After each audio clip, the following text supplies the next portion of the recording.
Um, Essentially, I thought I'd start with Belfast Trust came about as a merger of 6 legacy trusts in 2007, 4 of which were acute and 2 was community. All of which had very different cultures and a different focus. So there was a period of settling in and I suppose forming and norming and performing and storming and all the rest of it. But it's a large, complex organisation providing integrated healthcare. Its overall purpose is to improve health and well-being and to reduce health inequalities. The Trust developed the following 5 core values by engaging with staff and service users and key stakeholders. And these values underpin all that we do and are closely aligned to fundamental human rights principles. They are namely to treat everyone with respect and dignity, to be open and transparent in all our dealings, be leading edge, maximise learning and development, empowering our people by developing and sustaining a learning culture, and being accountable. My role came about largely as a result of Section 75 of the Northern Ireland Act 1998 and the introduction of the dual equality duties in 2000. However, my job description and my work to date has embraced the need and the opportunity to incorporate human rights, disability and the broader inequalities in my work. I believe that human rights and equality cannot be easily detached and that they are intrinsically linked. Whilst when striving to uphold and promote one, the other will correspondingly be engaged. I head up a relatively small team working to uphold and mainstream consideration of equality, human rights and disability across all the functions of the Trust, namely service, provision, employment and procurement. Health and Social Inequalities team reside within the Human Resources Directorate, and I report to the Co-Director of Learning and Development, Equality and Modernisation, Joan Peden, and I'm responsible to the Director of Human Resources, Damien McAllister, both of whom are in attendance today, and underlines the support that I'm very fortunate to have within the Trust. Our work focuses mainly on improving experience and outcomes for patients and service users by influencing policy and outcomes for patients and service users. The work we do is complemented by the programme of work conducted by colleagues in employment equality, which obviously they focus primarily on staff. We operate on a business partner model with all the service and corporate directorates. Given the size and complexity of the organisation, it is important that we mainstream and we don't rely solely on the team itself, that it's important that we have our champions across the Trust to help us mainstream equality, disability and human rights. Until last week, I also managed the Northern Ireland Health and Social Care Interpreting Service, which seeks to provide equality of opportunity and access across the health and social care to those who are not proficient in English. Through the principles of human rights, this service greatly espouses those of fairness, respect, equality, dignity and autonomy. The unit itself has successfully fulfilled more than 87,000 requests in a range of 35 different languages, and I think that reflects the diversity of the population that we're now serving in Northern Ireland, a very different population to this time 10 years ago. The service has now passed on to the Business Services Organisation in line with the strategic direction for shared services, however is still part of the health and social care family. As I said, we serve an increasingly diverse population of some 340,000 people in Belfast, 127,000 of whom used ED last year. And we acknowledge the need to treat each and every one of our service users with respect, dignity, compassion and sensitivity. There are some 20,000 employees within Belfast Trust, and our role is largely to provide training, support and advice to those.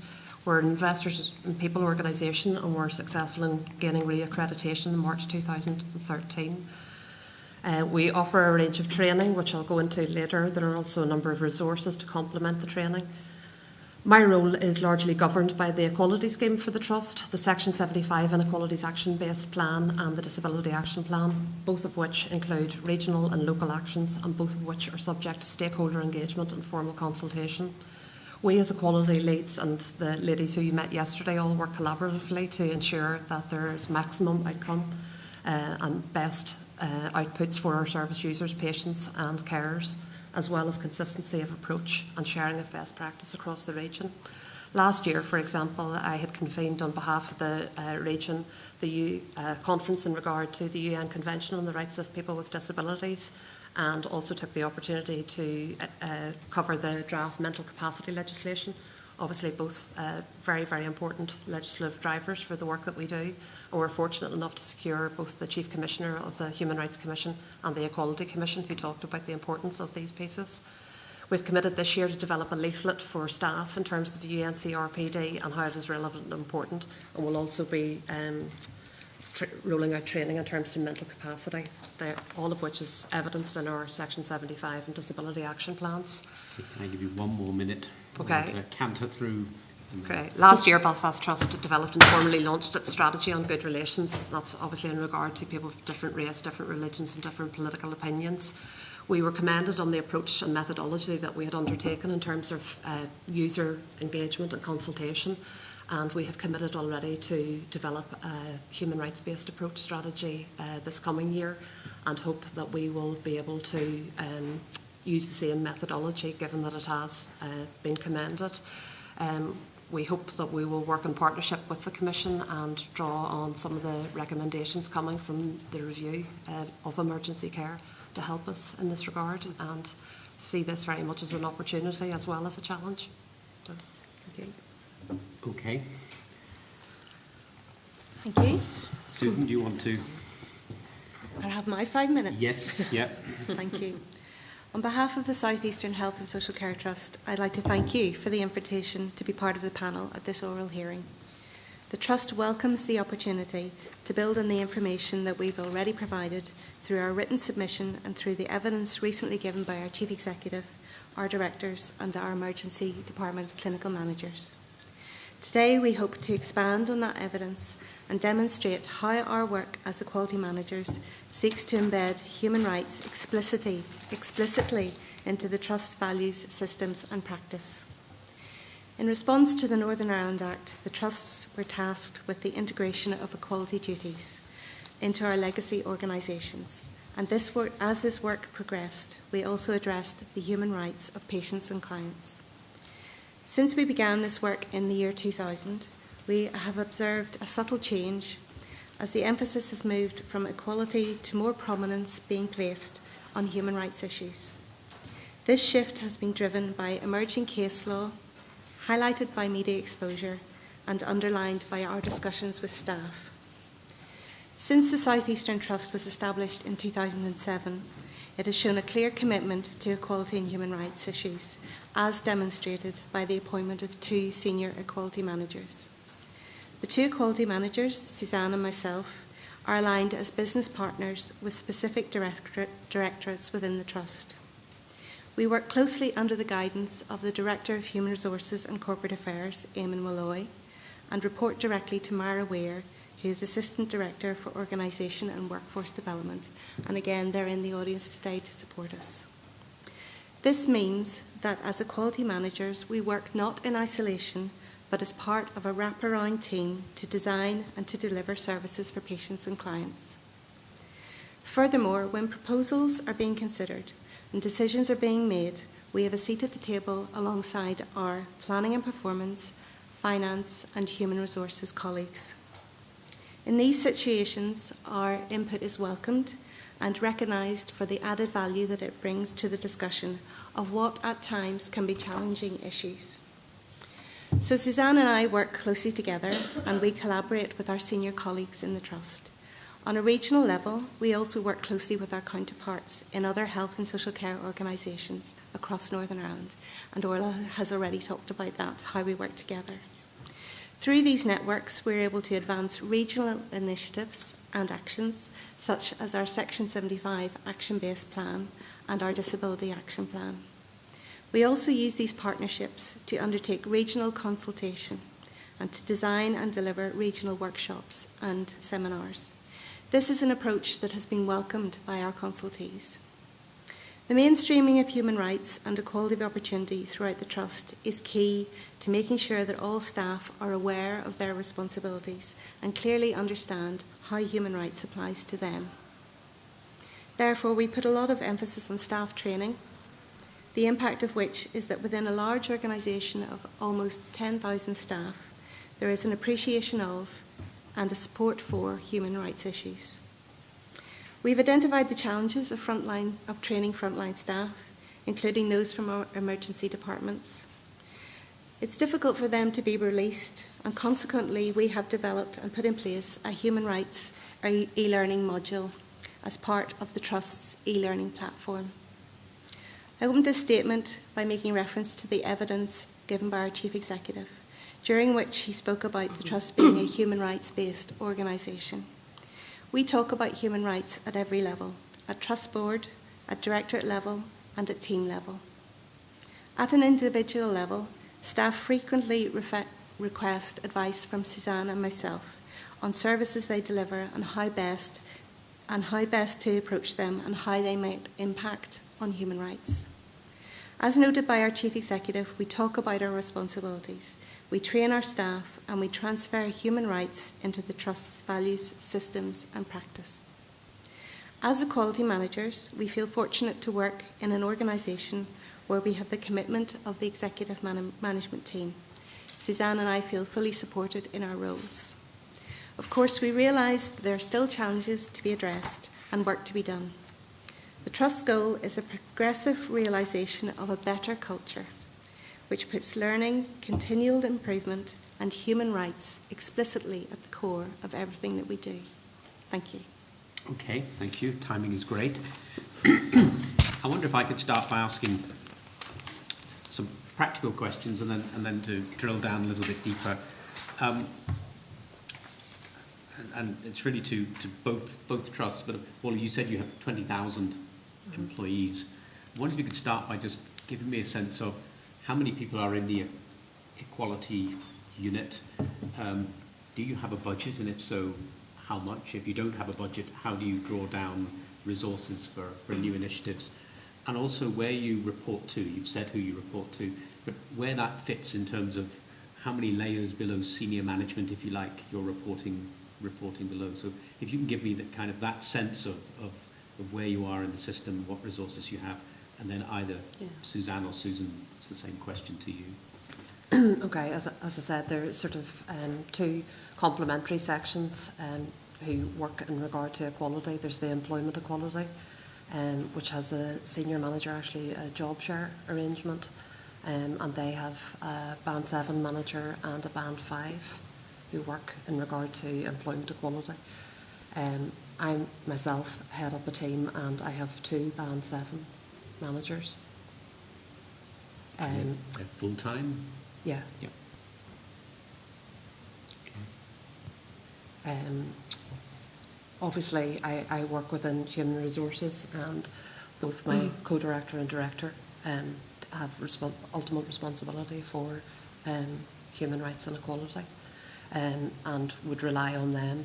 We also work within the Human Resources Directorate, and given that we can't be everywhere at once, that HR senior colleagues would take on the responsibility to remind people about screenings, to remind people about EQIAs. Also work very closely with community development and health improvement in terms of tackling the broader inequalities. And again, the collaboration there has been very successful. Would work with planning colleagues. For example, we worked in the acute services review a number of years back, and that involved doing 10 EQIAs on the reconfiguration of services to avoid duplication. So that was a big piece of work, but it also provided us with the opportunity to become more integrated into the planning process and to be sort of up there in people's, the forefront of people's minds when they are going to make changes. In terms of the budget, it's largely to cover salaries. However, there can be funding made available for specific initiatives. Yeah. In the past, we would have applied to PHA for funding. In terms of, we've been working on the development of an online toolkit for developing cultural competency in mental health provision, and that project has been funded by the Public Health Agency. In terms of where else I report to, I have to say I'm a frequent visitor to the Trust Board. I'm there quite often in terms of EQIAs, in terms of annual progress reports, in terms of anything to do with equality, disability or human rights. And I'm happy to say that I have their full support. We also have a number of mechanisms within the Trust. We have an ethnic minority steering group, we have a disability steering group, Good Relations Steering Group, Traveller Strategy Group, all of which feed into an overarching body, which is a sub-assurance committee called the 3Es, which is Equality, Engagement and Experience. And it's the coming together of the complaints, the public and personal involvement, PPI work, health improvement, and all those different people coming together to ensure that there's consistency of approach. And they're a sub-assurance committee who then report into the assurance committee in terms of governance. Okay. I suppose our structure is not unlike Orla's structure in terms of we both sit in the Human Resources and Corporate Affairs Department. It might be useful if Susan and I also do the business partnering model. Maybe Susan, if you outline the areas that you're responsible for, and then. I'm a business partner for adult services and for acute services, and also planning performance management. Okay. And then I would do older people in primary care, children's services, and I suppose I links around the Human Resources Department, looking at the policy areas in relation to that. And then I would probably take quite a big lead around the training areas. So, for example, in terms of the screening masterclasses, we'd have run that, and then the design of the learning on human rights, we'd have done some work on that as well. But I suppose for us, in terms of our budget as well, we would report through to the assistant director who's in the audience, and then through to the director who is a member of EMT and Trust Board, and then through to the chief executive. And like Orla, we would also be pretty frequent visitors at those EMT and Trust Board events. In terms of our budget, because we sit in the world of HR, the budget is partly our own staffing costs, which Susan works full-time, I work part-time, and we have a band, four who works 0.7, is 25 hours a week. But again, we would feed into the overarching budget really within Human Resources, and I think, Mara, your budget's around $1 million. So if we're doing particular pieces of work, we can apply into that budget. But I think a lot of the work we do, as Orla's probably intimated earlier on, is across the 5 trusts. And we really look at slicing it up 5 ways whenever we're doing events. So we may take it in turns to fund a particular event, but other times we'll look at a piece of work and just go, that's a very important piece of work we'll do. The 5 trusts tend to come together and divide it out that way. And it's a cost-effective way of doing our work, because a lot of our work is just going to be, we do it in the South Eastern Trust, Belfast will be doing the same. So we work collectively across, really in relation to that there. Again, both Susan and I would be involved in not only in internal bodies, but we would turn of regional bodies that we'd sit on. For example, I sit on the regional, and Susan does as well, Regional Quality and Human Rights Steering Group. So working with the department on that, with the board, there's often funding opportunities we put around that piece of work if we're doing something collective with them. And then we would sit on different regional groups. For example, I sit on a PHA-led group, which is a regional interagency group, which is looking at the needs of migrant workers and BME communities in terms of health and well-being. And we've been able to fund a network within that, which is actually all the trusts can actually access in terms of how we're engaging with those particular groups, rather than everybody going out engaging separately. And then we also sit in a regional ethnic monitoring group as well, which again is cross-sector, and there's some funding arrangements around that. Because as you know, a lot of funding arrangement is, the application is both from the statutory and the voluntary community working together on those particular areas. And that certainly would be a feature of some of the work that I've done locally, say with different diversity groups, that we've all put a little bit of money into the pot, and that might be the Council in Lisburn or the Council in North and the Education Authority in that area to do those pieces of work. So I think we haven't let lack of funds in any shape or form hold us back. We find other ways of looking at carrying forward the agenda. Okay, my second question is about how, in practice, you embed, if you like, human rights approaches in the work that you do. And I wonder if both of you can give me an example of how, if you like, at a new policy or a new practice or a new development, ideally around emergency department and ancillary services, including that community care and out of hours, minor injury units, etc., but where you've adopted a human rights approach, and how that has worked in practice, how you've got that embedded into the work of the trust, and how you've got champions at a senior level to take on that kind of approach. Well, I think the screening is our key to getting into obviously the legal obligation for everyone to have to screen is basically our leverage in terms of getting human rights in there, and we have adopted human rights considerations into the Section 75 screening template so that every policy, before it goes to the policy committee, has to be screened. I suppose in terms of ED, the temporary closure of ED at the Belfast City Hospital in 2010 was due to safety issues, and a NIMDA report which recommended that the City Hospital should close until such times as it had enough sufficient staffing levels. And at that stage, we recognised, we came together as a task force. It was a quick turnaround in terms of what we had to do, given the health and safety issues, but we came together and formulated quite a significant engagement programme and communication programme in terms of who were the key people who needed to be advised.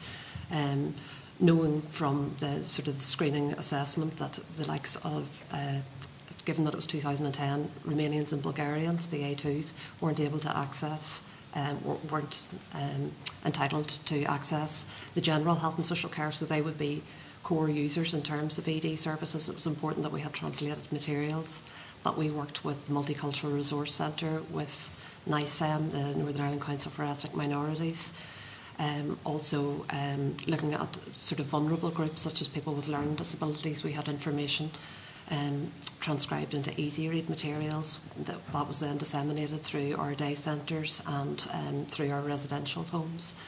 The information itself was translated into 8 different languages. We were also mindful of the fact that the Belfast City Hospital is home to an awful lot of students in that area, and that it was important that they may not be registered with a GP in Belfast, so it was important that we reached out to them. So there was a significant communication. We went out to different community groups. We met with people in the village. We met with partnership boards, all in terms of involving the community and ensuring that they were aware that there was another hospital, ED department, 1.2 miles away. So in terms of that, whilst it wasn't explicitly known as a human rights-based approach, it was looking at who those people were and how that we could ensure that they had access to safe and high-quality care. Another example not pertaining to ED would be the development of the acute mental health inpatient facility at Belfast City Hospital, and it was largely moving away from traditional sort of psychiatric units as such to move to a very much a human rights-based approach in terms of provision of mental health care. And it was based on the Bamford principles. So it was very much a human rights-based approach, and I was fortunate enough to have been involved in that, and it was certainly it was involving users, it was talking to carers, it was involving advocates, it was looking at people having single room accommodation, en-suite facilities, as opposed to the traditional ward-based, and it was a very positive impact in terms of human rights. What I would say is that it's important that we're involved from the outset, and I think probably colleagues would agree with that. Yeah. And an example from the South East Trust. Indeed. I mean, I can back up exactly what Orla has said. We have a very robust policy screening process within the Trust for all policies and proposals and procedures, and that applies obviously to ED departments as well. An example that I would give for ED is that we have addressed issues with regard to staffing in Lagan Valley Emergency Department, and we have interim opening hours at the moment. When the discussion started with regard to the change in the opening hours at Lagan Valley ED, I was fully involved from the very beginning when it was discussed, and we carried out screening and we looked at what the issues might be. We identified issues about the people who were using ED, so we provided information on the change of opening hours in alternate formats, in Lithuanian, in Polish, so that people who might be vulnerable knew when the opening hours were. And we've carried out various communications with voluntary groups, and we've discussed it with our stakeholders, and we keep in contact with our stakeholders as the interim proposals are implemented. We monitor that through information we get from the Northern Ireland Ambulance Service, from information with regard to repatriation of patients who've perhaps gone to a different emergency department and been admitted. So we make sure that there are no adverse impacts for anybody, and that's an ongoing screening process to make sure that we identify any impacts there might be and mitigate those impacts. Okay, just one supplementary on that, then I have one final question. Both of you started with the human rights approaches is through your screening process in Section 75. So is that currently how human rights is embedded, in other words, through the Section 75 process, or are there other ways in which you engage in a kind of human rights approach? I think it's the primary way at the moment. I mean, certainly was reviewing the whole idea of human rights framework, and around 2008, actually, that was quite current. OFM, DFM had actually produced a outline framework, but when we looked at it, the framework was quite compliance focused, and that's not really the approach that we would have taken. We're certainly about, certainly even in terms of Section 75, we weren't really about looking at preventing discrimination, we were looking at promoting equality of opportunity. So it didn't fit neatly with the way that we looked at it, and around that time the trusts all worked together and we decided to expand the screening tool to incorporate the human rights elements into it in terms of reflecting the interrelationship between the two, because certainly we've got training staff, we're saying these don't sit, there may be two commissions in Northern Ireland, but actually equality and human rights are interlinked, and if you're promoting equality, you're promoting human rights and vice versa. So we actually brought those two together, but we piloted that because, again, with a lot of the screening, we would be doing screening training, but a lot of the screening is actually done by our staff on the ground, so we had to ensure that the staff were really able to access it.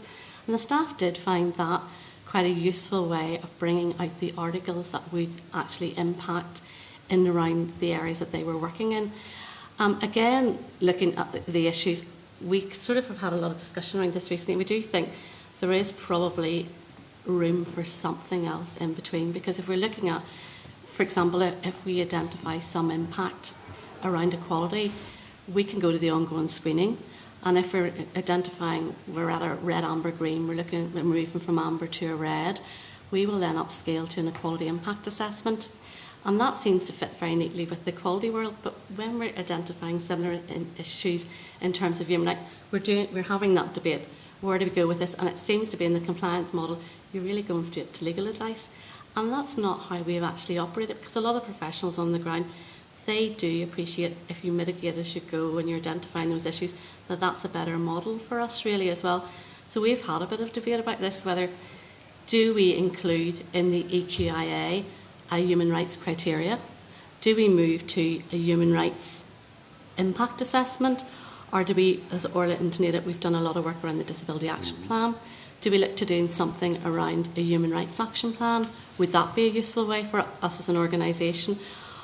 Or do we put those all together, we pull together all the things that we're currently doing around training and put that in the framework? And we haven't really got the solution to that yet, but those are the sorts of areas that we've been really debating it. But what we are seeing that staff on the ground, I think Susan intimated earlier on, increasingly, I mean, I've been in the job since 1999, but increasingly I'm seeing a bit of a switch, that staff over the last couple of years, the queries that are coming up to me have a much greater human rights focus. And that means for us, there's a human rights lens down there in the organisation, and people are bringing the issues forward. And generally when you have the debate with the staff about what the issues are, the staff often come up with a solution themselves, because they're the experts in the area of their policy area. So they're really using us in a way as sort of a sounding board around it as well. And we don't often end up going to take legal advice on a lot of the issues, because the staff actually have been able, with a little bit of guidance, to come up with the solutions themselves. But I do think it would be, and we do have, say, for example, in social work, there are particular frameworks that they have in terms of recording it, because the issue for staff is recording that they took human rights into account in the decision-making process. And people do find the screening process really useful in that, and the debate and the discussion around the screening process, because I was doing one recently with staff around the area of child protection, because I'm doing primary care, and they were saying that they felt that that discussion and that debate for them is showing that they're taking human rights into account. But again, it's the recording, it's how that's recorded. So I think if we had some sort of a template, that would be very useful. Okay, my final question is, both trusts mentioned initiatives in particular, and or I think you'd mentioned that in your action plan is to develop a human rights framework. And I wonder if you could say a little bit more about what you think that will mean in practice and what that will look like. Bearing in mind you may be wanting to see what this inquiry ends up with, but given your timetable and commitment is to do something actually before I think we finally report, etc. And then to the trust, which I think you were talking about, an e-learning human rights training for staff. I wonder if in the South East Trust you'd say a bit more about what that actually looks like in practice. So if you can just take us through those two initiatives. In terms of the human rights based approach, it was something that we had felt that was important, given sort of the Francis and mid-staffs, looking at safety and quality, and that human rights could be the key to delivering safe and high quality and accessible services. What I would say is that perhaps there's lots of good work going on in terms of human rights. They may not be labelled as human rights, but if you were to strip it back and look, they are actually human rights. So what I think we would do in the first instance, and it may fit with the time frame in terms of your report as well, is to do a baseline of what good practice exists across the trust. As I said, we're providing health and we're providing social care, and there are pockets of good examples that are best practice that could be identified and mainstreamed. In terms of looking at best practice across the water, we have looked at the Scottish model, the one about being human. We've looked at the Merseyside NHS Trust. So looking at identifying good examples, not necessarily creating the wheel. I'm aware that a human rights based approach may seem very daunting to people in terms of, is it going to be onerous or is it going to be extra work for me? But from my mind, it doesn't have to be very complex. Sometimes it's just embedding human rights into the work and drawing it out so that it is more explicit. But we would hope to work in partnership with that, and obviously have patient and public involvement in terms of that. Okay. South East Trust e-learning? Our e-learning module is part of our broader e-learning platform within the Trust, because we've recognised that a lot of staff have patient contact and it's difficult to get them released to come along to training. We do develop bespoke training for staff groupings, but we also wanted to develop an e-learning package that staff could access at a computer, 45 minutes, 50 minutes, and they would go through this module. The module is very user-friendly, and it looks at equality and human rights, so it looks about issues with regard to equality and how it's everybody's responsibility. It looks at the Human Rights Act, it gives examples of the articles and case studies. It's kept up to date with case law, relevant case law. We find it very useful so far. The feedback is very good, and between April and September, when we've implemented it, we've seen a 19% increase in the number of staff who've gone through equality and human rights training. So a bit of a gap there, really, I think was what it was as well, and that certainly in terms of our previous e-learning packages, we were actually looking at the whole world of diversity. They were specifically looking at the Northern Ireland context, and that was one of the reasons we looked at doing that, specifically focuses on Section 75 and the Human Rights Act here. And certainly the feedback from staff has been, I think over 600 have done it since it started, but also we piloted it in a couple of wards to get the feedback from staff, whether, because we can look at it where we're not sure how accessible it is, but people were very positive about it, and they find it very useful. And again, it's one of those things, it's the balance between face-to-face and e-learning, because there needs to be both aspects to our training, and certainly human rights is mandatory in terms of the induction, and it's the 3-yearly review that a lot of staff working in those busy wards, they may be sort of put for off duty that day, but then something happens on the ward, like the ED, it becomes really busy and they can't be released. So again, it was about meeting those needs as well for staff to have that mandatory 3-yearly update as well. But it's been useful, Susan, when you say, in terms of development. Okay, thank you. Marion? Just a few questions to clarify from what you've been saying, and then a couple of questions on public participation. I'm wondering, is there any system for internal charging for other directorates for the services you provide, or that doesn't happen? No. Because at the end of the day, I suppose we're imparting the knowledge and the expertise, and in a bid to mainstream. So by us providing the service, we're empowering them to take up the mantle of equality and human rights. Okay. And the other thing, I think it was Suzanne said that it's everyone's business. And I'm wondering, what does that look like in practice? It's everyone's business.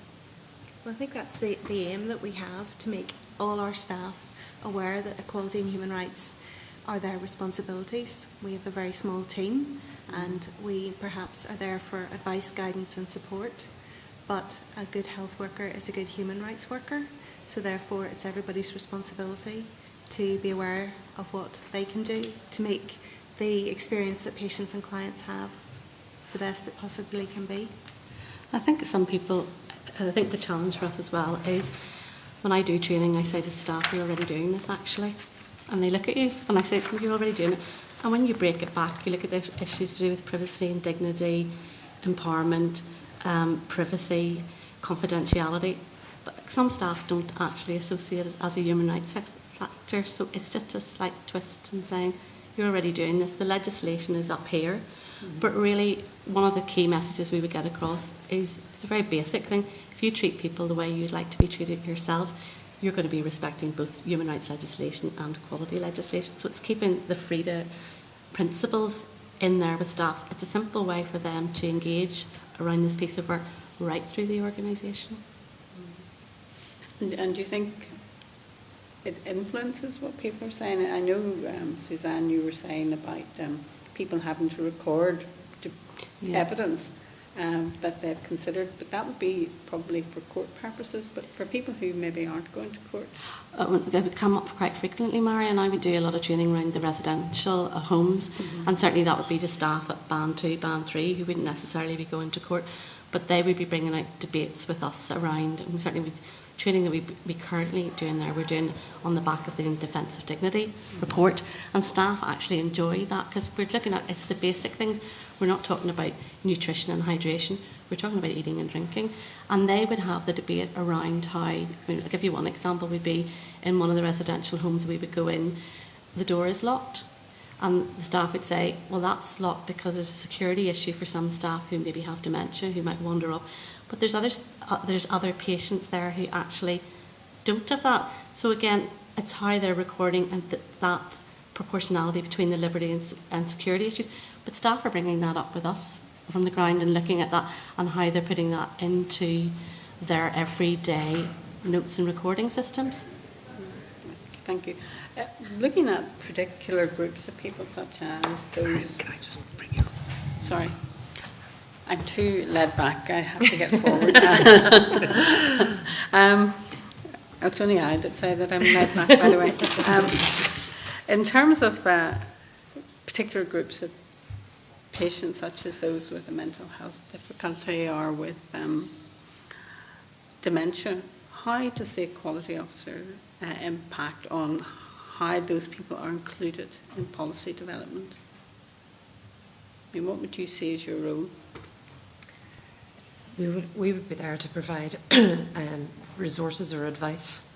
We have, for example, disability etiquette, or most recently we had worked on a regional guide on how to make communication accessible, and that focused on ensuring that you were delivering the message in the most responsive way to a person dependent on their specific needs.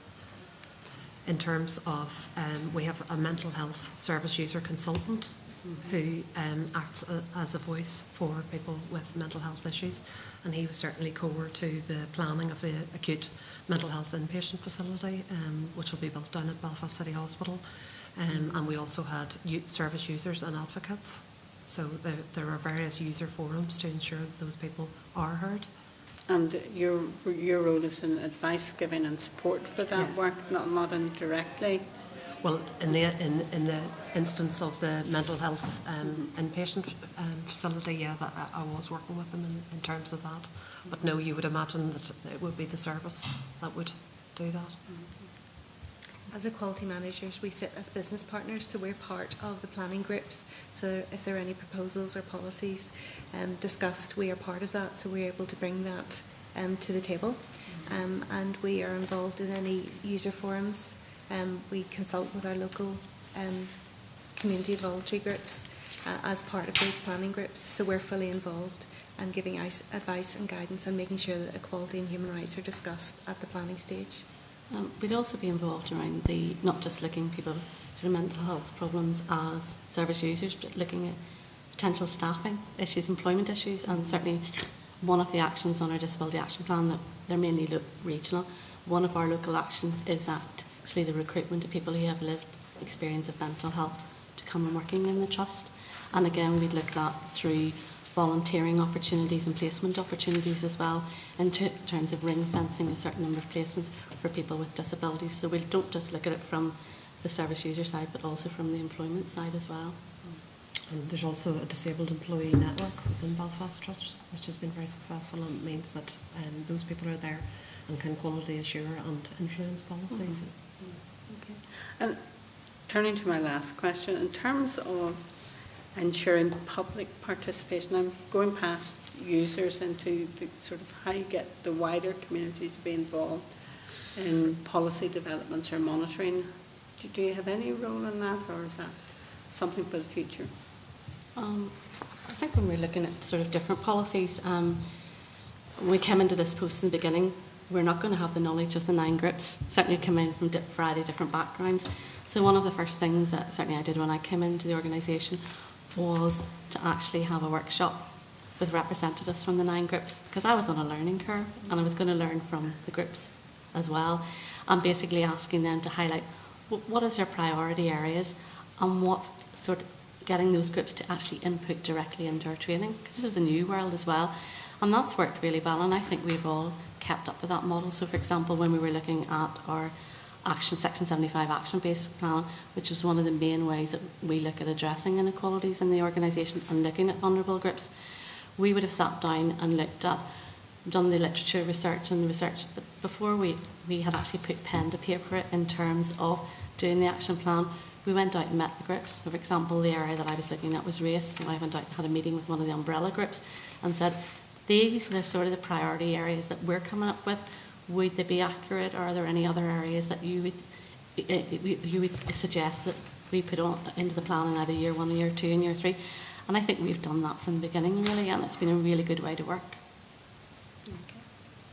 Thank you very much. Thank you. Paul.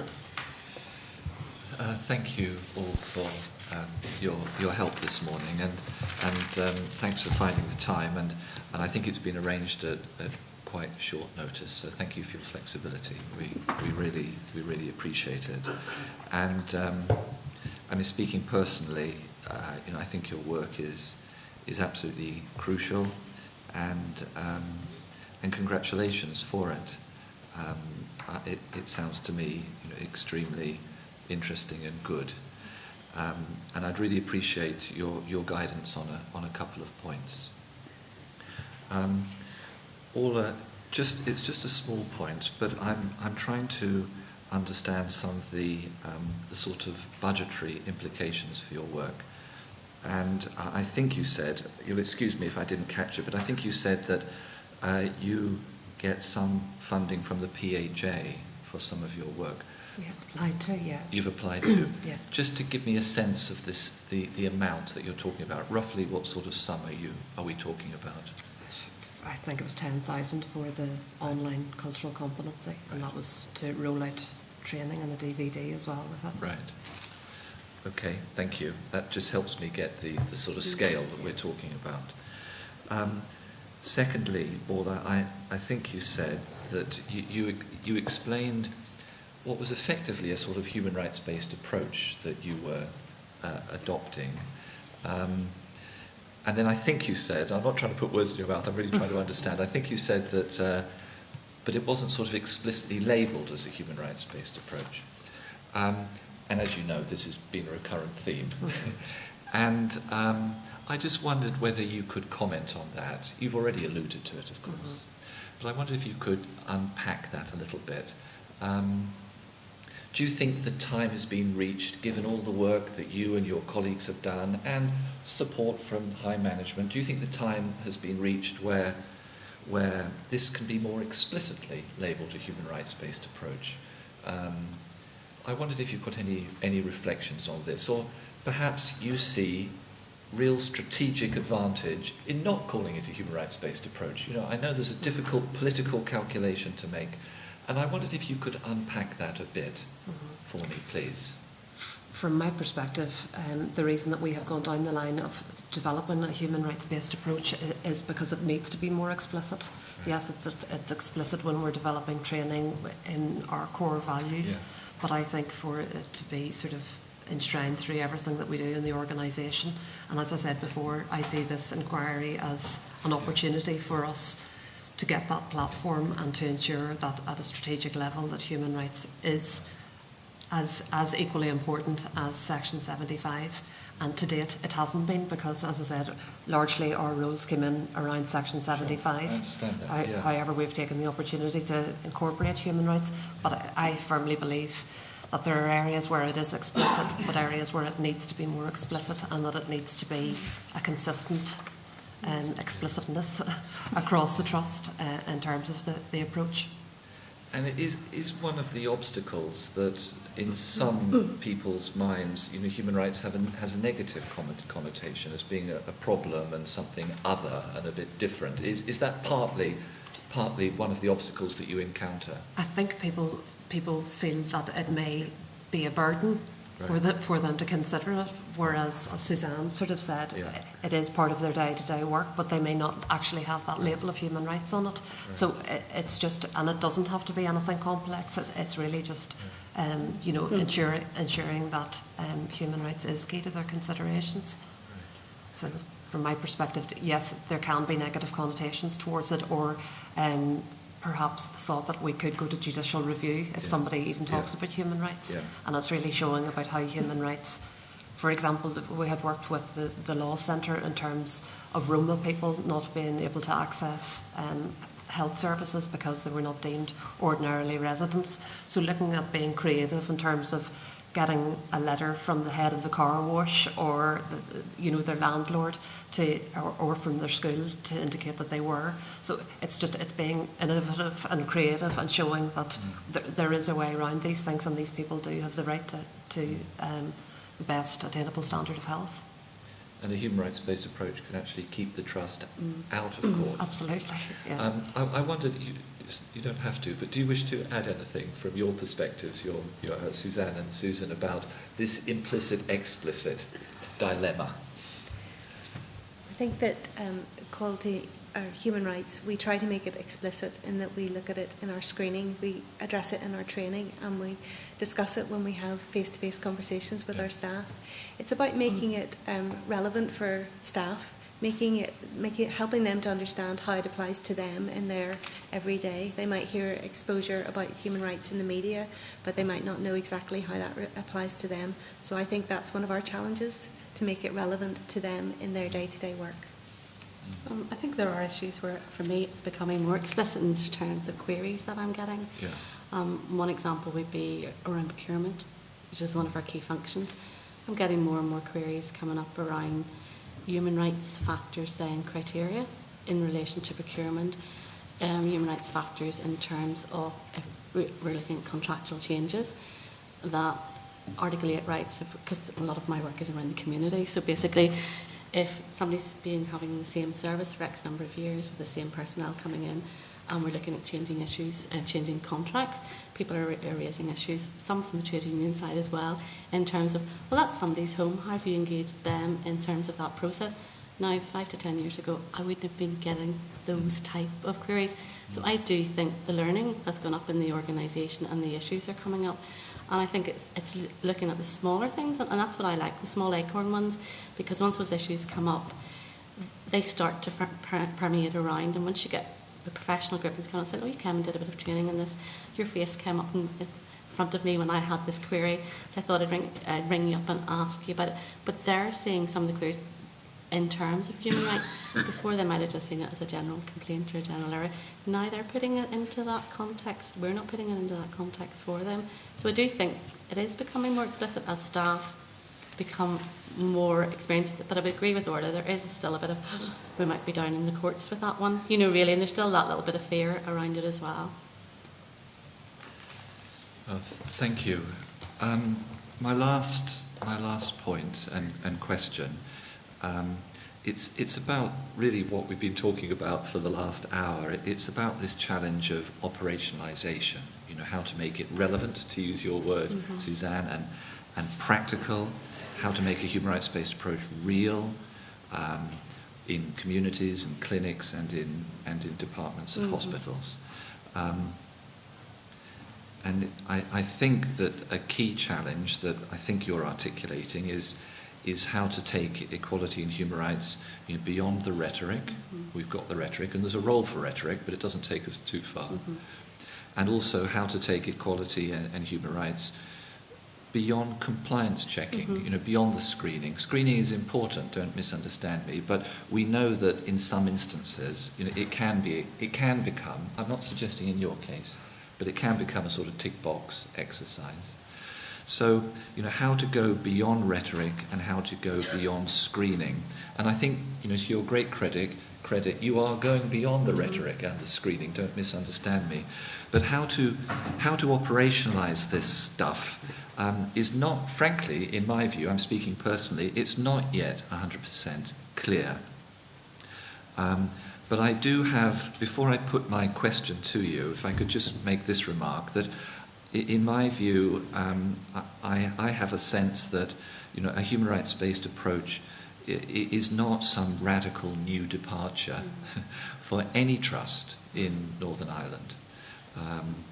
Rather, I see it as reinforcing and deepening much of what is already being done.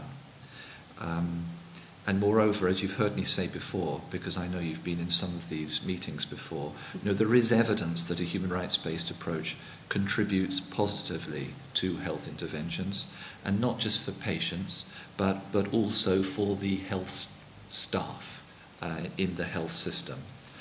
So I wonder if I could put this to you, and it's just your off-the-cuff reaction, and you might not wish to comment, or you might comment and then wish to, on further reflection, want to change your mind. Okay, but how do we go to this next level of operationalization to make it relevant and practical and operational? So, is the following what I'm going to try to sketch very briefly? Is this one possible way forward? So let's say there's a trust, and at the highest level there's a wish to tease through what a human rights-based approach means in the context of emergency care. So let's say you've got political buy-in, as it were, senior management buy-in, and is the following way of proceeding worth elaborating and pursuing, do you think? That there's some working group, a 12-month working group established in the trust, and it's focusing on human rights-based approach, and in that I include equality, human rights-based approach to emergency care.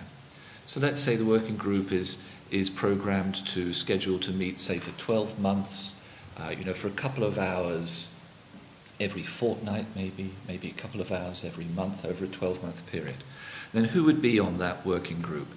You'd have to have experts in emergency care, so a range of experts in emergency care. You'd also, I think, you might need some people who are just beyond emergency care, but sort of health information experts, data experts, because that's critically important for reaching out to disadvantaged groups. You might need a health economist or a health accountant. I don't quite know what the right term would be, but someone who understands the money side of all this.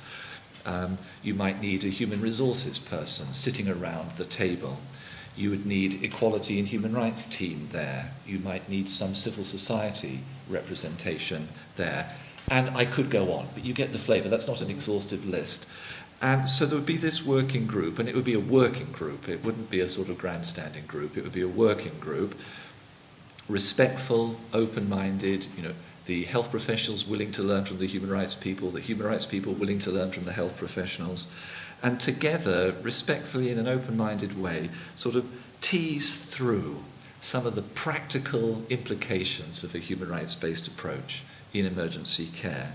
And at the end of that, say, 12-month process, be charged with coming up with a handful of practical, sensible, doable recommendations. And those recommendations would then go to management, and management might say, sorry, that's it. Or management might say, okay, now phase 2. Phase 2 is going to be implementation of these recommendations. So the aim of it being specific, it's emergency care, it's not human rights-based approach across the trust. That's kind of big. But it's looking at a specific area, emergency care, or it could be some other area, and as practical and multidisciplinary as possible. So, don't respond if you don't wish to, that's fine, or respond off the cuff and then change your mind tomorrow. But I'd be interested, because of your rich experience, for obvious reasons, because of your rich experience and your unique perspectives, I just wonder whether, off the cuff, you think this might be a way of going to the next level, beyond the rhetoric, beyond screening, deepening operationalisation. I personally think that, given the programme of improvement that is ongoing within Belfast, which has begun the Impact programme, this trust aims to be one of the top performing trusts in terms of patient safety, in terms of patient outcomes, and in terms of quality of care. I think it fits very neatly. And I don't think that you would really be reinventing the wheel to have a working group fitting into that structure as well. But that's from my perspective. Yeah, sure. But would it add anything, or are those mechanisms already there? I mean, I think it would add. It would add something. Yeah. And certainly fit in with our intent to develop the human rights-based approach. So. I think you've heard me talk about, and Suzanne and I work as business partners, so these sort of groups already exist, right. where there are these people around the table right. looking at unscheduled care. Right. It may be useful for us to concentrate specifically on a human rights-based approach for unscheduled care, but what you've described is not a million miles away from the way we work at the moment, looking at issues and bringing different people from different directorates around the table to plan for the way forward. And with that specificity that I'm trying to emphasise here, so there are these, forgive me if I get the name wrong, Suzanne, but there are these working groups on specific areas of healthcare. There are specific groups which look at directorate issues, so there'll be an unscheduled care group. Right. There are groups that Suzanne sits right. on for older people's issues. Right. So they already exist. Right. So we can look at different issues in those groupings where we would have our planning and performance colleagues, our finance colleagues, our HR colleagues, and we would be involved in that as well.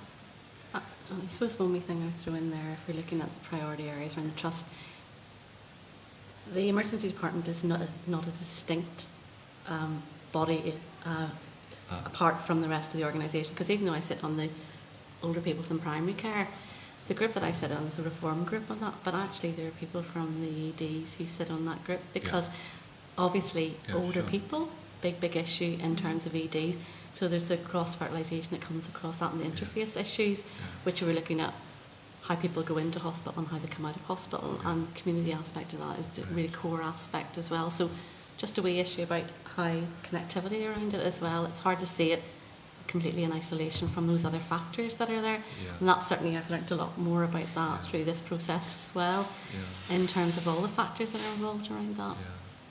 So how to draw boundaries is really difficult. Definitely. They become false. They're false boundaries, actually. But that for me is a real conundrum, because on the one hand, I think the way forward is specificity, right?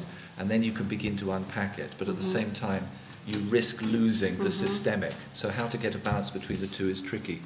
Suzanne, do you have a view on that little model that I sketched?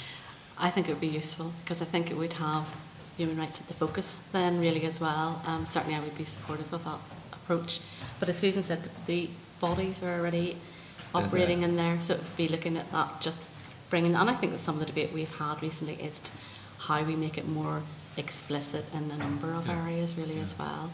I mean, it is implicit in some of the areas, it probably should be more explicit really as well, and the organisation would benefit from that, and so would the people who use the services. Okay. Thank you all very much, I appreciate it. Can I ask a quick supplementary question? It's in thinking out loud mode, and that kind of working group or whatever it is, and I'm assuming when you say you have an unscheduled care group, that's a group within the trust. Yes. Each trust may well have its own unscheduled care group.